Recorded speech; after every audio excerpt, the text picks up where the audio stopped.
বাংলাদেশের প্রত্যন্ত অঞ্চল থেকে যারা আমার এই ভিডিওটা দেখবেন এবং শেয়ার করবেন, প্রত্যেককে আমি ব্যক্তিগত পক্ষ থেকে ধন্যবাদ দিচ্ছি।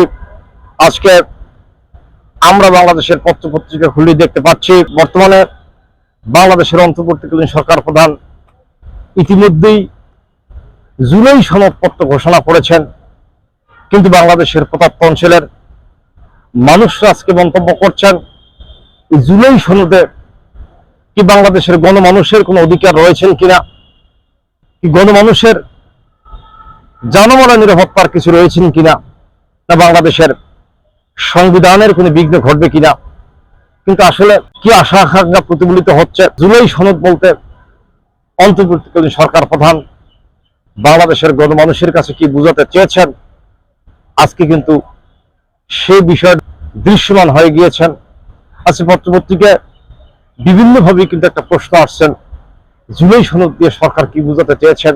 গত 5ই আগস্টে আওয়ামী লীগ সরকার পতনের সময় যারা হত্যা হয়েছেন বা যারা ক্ষতিগ্রস্ত হয়েছেন তাদের বিষয় নিয়েই এই জুলাই সনদ উনি স্বাক্ষরিত করতে আসেন, বা এই জুলাই সনদে এই বাংলাদেশের মানুষের আশা আকাঙ্ক্ষা প্রতিফলিত হবে কিনা সে বিষয়ে কিন্তু আজকে বিভিন্ন অঞ্চলের মানুষের কাছে আজকে প্রশ্নবিদ্ধ হয়েছেন।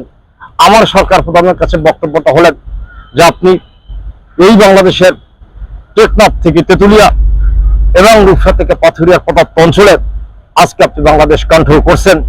আপনার এই শাসন আমলে বাংলাদেশে যে হত্যা, জুলুম এবং দখলবাদী চলছেন, হাট দখল, বাজার দখল, মহল্লা দখল এবং মানুষের জানমালের নিরাপত্তার যে বিঘ্ন ঘটছেন, সে মানুষের জানমালের নিরাপত্তার বিষয়, মানুষের সিকিউরিটির যে বিষয় রয়েছেন, গণমানুষের যে খাদ্য বস্ত্রের যে অধিকার রয়েছেন, সে বিষয়ে আপনি জুলাই সনদে কিছু করেছেন কিনা।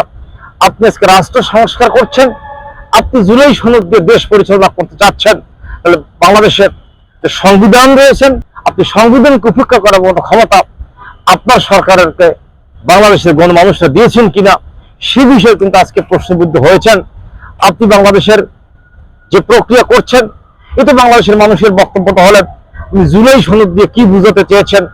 আপনি জুলাই যোদ্ধাদেরকে কি মুক্তিযুদ্ধ মানের মর্যাদা দিচ্ছেন, না কোন মানের মর্যাদা দিচ্ছেন, আজকে কিন্তু জাতির কাছে প্রশ্ন হয়েছেন। আপনি কিন্তু বক্তব্য দিয়ে বলেছেন বাংলাদেশের একটি নিরপেক্ষ নির্বাচনের জন্য আমাদের সনদ আবার প্রতিষ্ঠিত করতে হবে। কি সনদ প্রতিষ্ঠা করবেন নির্বাচনের জন্য? আপনি নিরপেক্ষ নির্বাচন করার জন্য কি পদক্ষেপ নিয়েছেন, বা বাংলাদেশের গণমানুষরা আপনার কাছ থেকে কি আশা করছেন, আর আপনি কি গণমানুষকে দিচ্ছেন, সেটা কিন্তু আজকে জাতির কাছে প্রশ্ন রয়েছেন। আমার আপনার কাছে প্রশ্ন হলেন, জনাব সরকার প্রধান, আপনি যে জুলাই সনদ আজকে প্রতিষ্ঠিত করতে যাচ্ছেন, কিন্তু আপনি গণমানুষের কি অধিকার প্রতিষ্ঠিত করতে যাচ্ছেন, আপনি গণমানুষের জানমালের নিরাপত্তার কি অধিকার প্রতিষ্ঠিত করতে যাচ্ছেন, সে বিষয়ে কিন্তু আজকে গণমানুষের প্রশ্ন রয়েছেন। কিন্তু অথচ আপনি ক্ষমতা আসার পরে আইন শৃঙ্খলার বিঘ্ন ঘটছে এবং কোনো মানুষ তার অধিকার পাচ্ছে না, এবং কোনো মানুষ তার জীবন ও মালের সিকিউরিটি পাচ্ছে না, এবং কোনো মানুষ তার সিকিউরিটি পাচ্ছে না বিধায় আজকে মানুষ হত্যা হচ্ছে, আজকে মানুষ তার ঘর বাড়ি ছাড়া হয়েছেন, অনেকেই দেশ ছাড়া হয়েছেন। কিন্তু আপনি সে বিষয়ে কি পদক্ষেপ নিয়েছেন? আপনি রাষ্ট্র সংস্কার করছেন, কিন্তু আপনি নিজেকে কতটা সংস্কার করছেন, বা আপনার সরকারের কতটা সংস্কার করছেন, সে বিষয়ে কিন্তু আজকে প্রশ্নবিদ্ধ রয়েছেন। আপনি জুলাই সনদের মধ্য দিয়ে আপনি প্রতিষ্ঠিত করতে যাচ্ছেন যারা জননেত্রী শেখ হাসিনার বিরুদ্ধে আন্দোলন সংগ্রাম করেছেন, তারা এই দেশকে পূর্ণবার স্বাধীন করেছেন বলে আপনি মন্তব্য করেছেন, বা আপনার সরকারের লোকজন মন্তব্য করেছেন। কিন্তু এই দেশটা কি কোনো পরাধীন ছিল কিনা সেটা কিন্তু আজকে জাতির কাছে প্রশ্ন রয়েছেন। আপনি যদি জুলাই সনদের মধ্য দিয়ে তাদেরকে বাংলাদেশের বিশাল যোদ্ধা মনে করেন, তাহলে মুক্তিযোদ্ধাদেরকে আপনি কি মনে করবেন? তারা দেশ স্বাধীনে যারা নেতৃত্ব দিয়েছেন তাদেরকে আপনি কোন স্টেজে রাখবেন?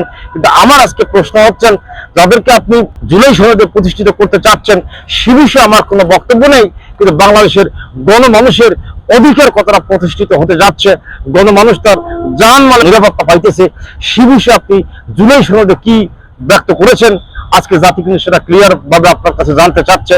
আপনাকে অনুরোধ করছি, এই বাংলার প্রত্যন্ত অঞ্চলে আপনি প্রতিহিংসামূলক রাজনীতিকে অবসান ঘটিয়ে একটি সহনশীল পরিবেশের মধ্যে দিয়ে বাংলাদেশের প্রত্যন্ত অঞ্চল পরিচালনা করে এই বাংলাদেশ একটি অবাধ, নিরপেক্ষ এবং সকল দলের সমন্বয়ে একটি নির্বাচন দিয়ে আপনি গণতান্ত্রিক পর্যায়ে একটা নির্বাচন প্রতিষ্ঠিত করে গণতান্ত্রিক সরকারের কাছে ক্ষমতা হস্তান্তরের জন্য আপনাকে উদ্যোক্তা আহ্বান করছি। আপনি যে জুলাই সনদ প্রতিষ্ঠা করছেন, সেই জুলাই সনদ তো আপনি কয়েকটি ব্যক্তির জন্য প্রতিষ্ঠা করছেন, অথচ বাংলাদেশ স্বাধীন হওয়ার পর থেকে যতগুলো মানুষের স্বাধীনতা জীবন দিয়েছেন তাদের জন্য আপনি কি করেছেন? আপনি স্বাধীনতার সময় আপনার বাংলাদেশের কি ভূমিকা ছিলেন, সে বিষয়টা কিন্তু আজকে জাতির কাছে প্রশ্নবিদ্ধ হয়েছেন। কিন্তু আপনি সংস্কার করছেন, কি সংস্কার করছেন? রাষ্ট্রের কি সংস্কার করছেন? আজকে গণমানুষরা নিরাপত্তা পাচ্ছে না, মানুষটা ঘরে থাকতে পারছে না, যানবাহনের নিরাপত্তা নেই, মানুষের খাদ্য বস্ত্রের নিরাপত্তা নেই। আজকে ঊর্ধ্বগতি বাধার মুখে চলছে। এই স্টেজে আপনি বাংলাদেশের সংস্কার করছেন। আপনার সংস্কার করার দায়িত্ব নয়, আপনার দায়িত্ব হলে বাংলাদেশ একটি অবাধ সুষ্ঠুভাবে একটি নিরপেক্ষ নির্বাচন দিয়ে গণতান্ত্রিক সরকারের কাছে ক্ষমতা হস্তান্তর করা হলো আপনার দায়িত্ব। কিন্তু আপনি আজকে যেটা বাংলাদেশের প্রেক্ষাপটে শুরু করছেন, জাতি আপনাকে দিয়ে সেটা আশা করছে না। আমরা আশা করছি আগামী দিনে এই প্রতিহিংসা রাজনীতিকে মাইনাস করে আপনি সহনশীলভাবে এই দেশ পরিচালনা করার জন্য উদ্যোক্তা আহ্বান করে আমি আমার সংক্ষিপ্ত বক্তব্য শেষ করছি। ধন্যবাদ আপনার সকলকে। সুস্থ থাকবেন, ভালো থাকবেন।